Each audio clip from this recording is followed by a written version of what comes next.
اعوذ باللہ من الشیطان الرجیم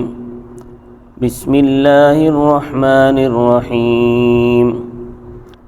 الذين يتبعون الرسول النبي الأمي الذي يجدونه مكتوبا عندهم في التوراة والإنجيل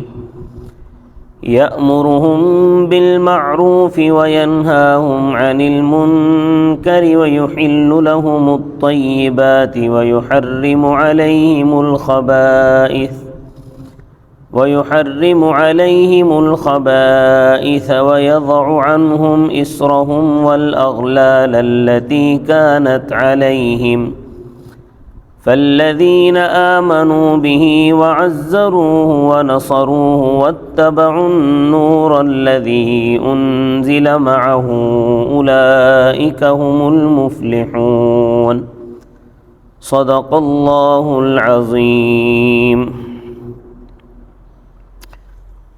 گزشتہ درس میں یہ بتایا تھا میں نے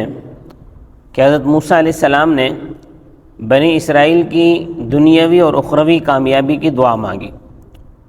تو اللہ تبارک و تعالی نے ایک قاعدہ بتلا دیا۔ اس میں بنی اسرائیل کی کامیابی کے لیے 2 شرطیں بتائیں۔ پہلی شرط کل بیان ہو گئی تھی کہ اعمال صالحہ۔ دوسری شرط جو آخری شرط ہے بنی اسرائیل کی کامیابی کے لیے وہ یہ ہے کہ نبی کریم صلی اللہ علیہ وسلم، نبی ام القریٰ، جو آخر میں مبعوث ہوں گے، جو رسول بھی ہوں گے اور نبی بھی، جن کا ذکر تورات اور انجیل دونوں میں ہے، ان کی پیروی کرنا لازمی ہوگا۔ ان کی پیروی کریں گے تو سرخرو ہوں گے، کیونکہ یہ جو آخری پیغمبر ہوں گے صلی اللہ علیہ وسلم، وہ بنی اسرائیل کے تعلق سے 5 کام کریں گے۔ نمبر 1، وہ بنی اسرائیل کو نیک کاموں کا حکم دیں گے۔ نمبر 2، وہ بنی اسرائیل کو بری باتوں سے روکیں گے۔ نمبر 3، وہ ان کے لیے پاکیزہ چیزوں کو حلال کر دیں گے۔ بنی اسرائیل کی شریعت میں اونٹ کا گوشت اور چربی وغیرہ حرام تھی، آخری نبی ان کو حلال کریں گے اس لیے کہ وہ پاکیزہ چیزیں، اور بنی اسرائیل کے لیے جو یہ ان کی حرمت تھی، یعنی اونٹ کی اور حلال جانوروں کی چربی کی، وہ خاص وجہ سے تھی۔ اور نمبر 4، آخری نبی بنی اسرائیل کے لیے گندی چیزوں کو حرام کریں گے، جیسا کہ عیسائی خنزیر کھاتے ہیں، وہ گندا جانور ہے، تو آخری نبی اس کی حرمت کا اعلان کریں گے۔ نمبر 5، اہل کتاب پر جو روایتی بندشیں ہیں، یعنی ریت و رواج جو انہوں نے اپنے اوپر ڈال دیے ہیں، ان کو ہٹائیں گے۔ کسی بھی ملت پر جب ایک عرصہ گزر جاتا ہے تو اس کے شاندار محل میں مکڑیاں جالا تن دیتی ہیں، اہل ملت کے لیے پھر وہ چیزیں بوجھ اور بیڑیاں بن جاتی ہیں، پھر چاہے نہ چاہے ان کو کرنا پڑتا ہے۔ جبکہ اسلام اس قسم کے ریتی رواج کے بالکل خلاف ہے۔ اسلام ریتی رواج اور بدعات کو مٹانے کا حکم دیتا ہے، چاہے وہ ریتی رواج ثواب کی نیت سے نہ بھی کیے جائیں، بدعتیں چاہے ثواب کی نیت سے نہ بھی کی جائیں، پھر بھی اسلام ان کو مٹانے کا حکم دیتا ہے۔ تو جو اہل کتاب یعنی یہود و نصارہ آخری نبی صلی اللہ علیہ وسلم پر ایمان لائیں گے، ان کی تائید کریں گے، ان کی مدد کریں گے، اور اس روشنی کی پیروی کریں گے جو نبی آخر الزماں صلی اللہ علیہ وسلم پر نازل کی گئی، یعنی قرآن کریم، تو وہ کامیاب ہوں گے۔ اب یہاں سوال پیدا ہوتا ہے کہ حضرت موسیٰ علیہ السلام نے دعا تو اپنے زمانے میں کی تھی، اس وقت آخری نبی صلی اللہ علیہ وسلم کا تو وجود نہیں ہوا تھا، پھر دعا کے جواب میں آخری نبی پر ایمان کی شرط کیوں لگائی گئی؟ اس کا جواب یہ ہے کہ ایمان کے لیے اگلے پچھلے تمام نبیوں اور رسولوں پر ایمان لانا ضروری ہے، خواہ ان کا زمانہ گزر چکا ہو یا ان کا زمانہ آنے والا ہو۔ جیسا کہ قرآن کریم میں فرمایا والذین یؤمنون بما انزل الیک وما انزل من قبلک، ایمان والے وہ لوگ ہیں جو اس کتاب پر یقین رکھتے ہیں جو آپ پر اتاری گئی ہے اور جو آپ سے پہلے ان کتابوں پر بھی جو آپ سے پہلے اتاری گئی۔ بعد میں چونکہ کوئی کتاب نہیں آنی، کوئی نبی نہیں آنا، اس لیے اس آیت میں اللہ تبارک و تعالی نے بعد کا ذکر نہیں فرمایا،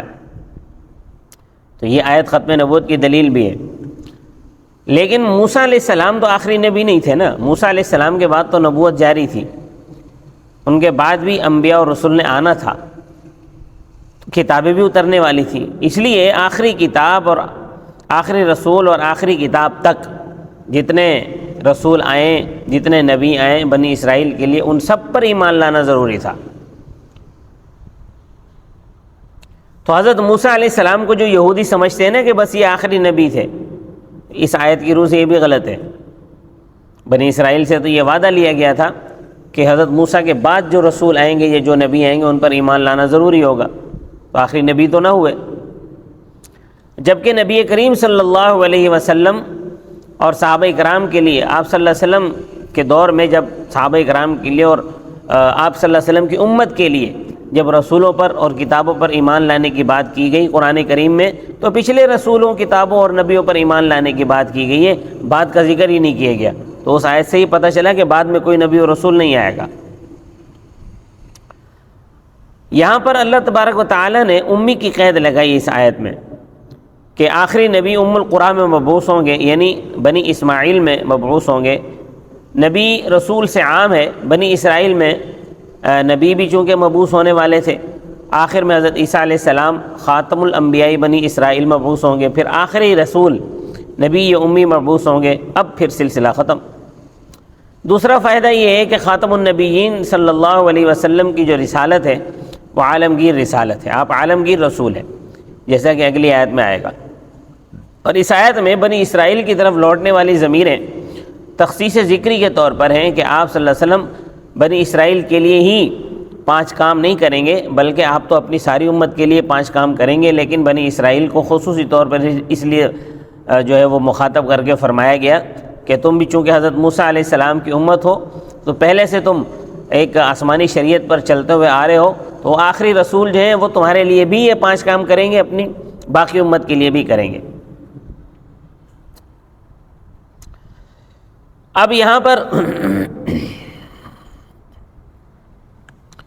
بدعات کے حوالے سے جو فرمایا ہے قرآن کریم کی اس آیت میں، اللہ تبارک و تعالی نے کیا ارشاد فرمایا کہ اسرہم والاغلال التی کانت علیہم۔ تو یہ جو اسر ہے، اسر کا معنی ہوتا ہے بوجھ اور اغلال کا معنی ہوتا ہے بیڑیاں، ان دونوں میں عام خاص مطلق کی نسبت ہے۔ بوجھ عام ہے اور ہتھکڑیاں یہ خاص ہوتی ہیں۔ مراد ریتی رواج اور بدعات ہیں۔ تو یہ چیزیں شروع میں بوجھ ہوتی ہیں،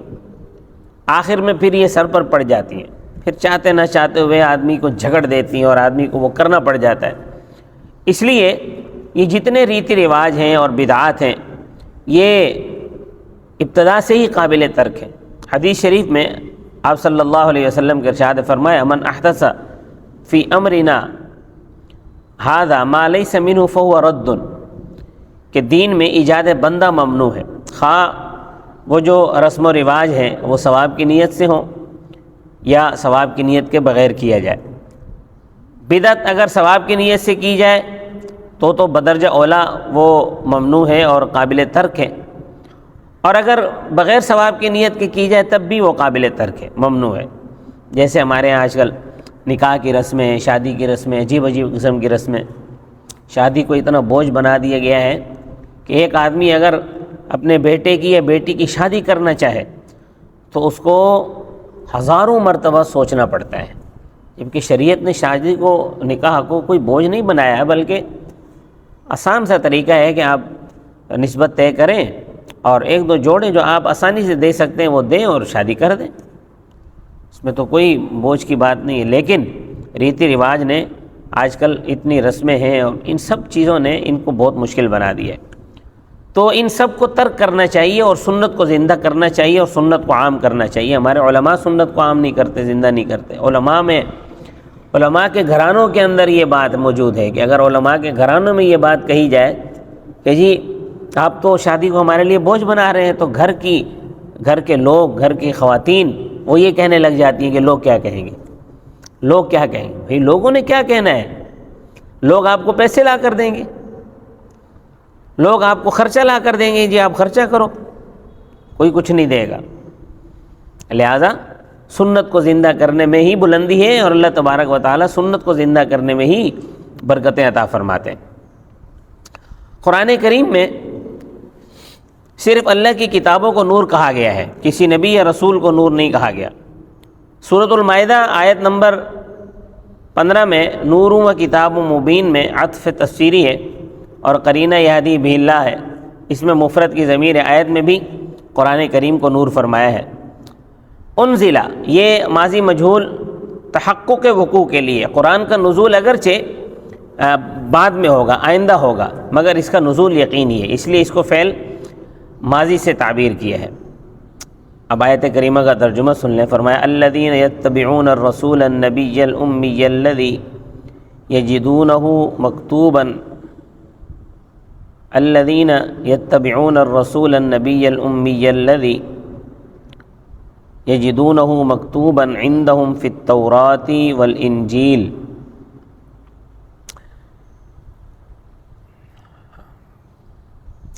پیروی کرتے ہیں جو نبی امی کی، رسول کی، یجدونہ مکتوباً وہ اس کو لکھا ہوا پاتے ہیں، عندہم اپنے پاس، فی التوراۃ والانجیل تورات میں اور انجیل میں، یأمرہم بالمعروف حکم دیتے ہیں وہ ان کو نیک کاموں کا، وینہاہم عن المنکر اور وہ ان کو منع کرتے ہیں بری باتوں سے، ویحل لہم الطیبات ان کے لیے حلال کرتے ہیں پاکیزہ چیزیں، ویحرم علیہم الخبائث اور ان پر گندی چیزیں حرام کرتے ہیں، ویضع عنہم اسرہم والاغلال التی کانت علیہم اور ان سے ان کے وہ بوجھ اور بیڑیاں اتارتے ہیں جو ان پر تھیں۔ فالذین آمنوا پس وہ لوگ جو ایمان لائے، وعزروہ ونصروہ اور انہوں نے اس کو قوت پہنچائی، ونصروہ اور اس کی مدد کی، واتبعوا اور پیروی کی انہوں نے النور الذی انزل معہ اس روشنی کی جو اتاری گئی اس کے ساتھ، اولئک هم المفلحون وہی لوگ کامیاب ہونے والے ہیں۔ صدق اللہ العظیم۔ سبسکرائب